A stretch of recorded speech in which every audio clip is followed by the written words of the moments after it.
మద్యం పాలసీ విషయంలో అటు టీడీపీ కూటమి ఇటు వైకాపా దుందే. ఈ రెండు ప్రభుత్వాలు కూడా రాష్ట్రాన్ని మధ్యాంధ్రప్రదేశ్గా తయారు చేశాయి. మండలానికి 4 మద్యం షాపులు, 40 బెల్ట్ షాపులు అనే విధంగా మద్యం పాలసీ తయారైంది. నకిలీ మద్యం విచ్చలవిడిగా తయారవుతుంది. మన ఇటీవల అన్నమయ్య జిల్లా తంబలపల్లి నియోజకవర్గం ములకల చెరువు వద్ద ఎక్సైజ్ అధికారులు చేసిన దాడిలో దాదాపు 1,75,00,000 రూపాయలు విలువ చేసే నకిలీ మద్యం దొరికింది. ఆ పరికరాలను స్వాధీనం చేసుకున్నారు.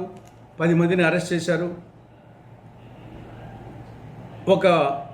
ఈ నకిలీ మద్యం సరఫరా చేస్తున్నటువంటి ఒక బెల్ట్ షాప్ను మూసేశారు. ఒక మద్యం షాపును కూడా మూసేశారు. అంటే ఈ యొక్క మద్యం వలన అనేక అనర్థాలు జరుగుతున్నాయి.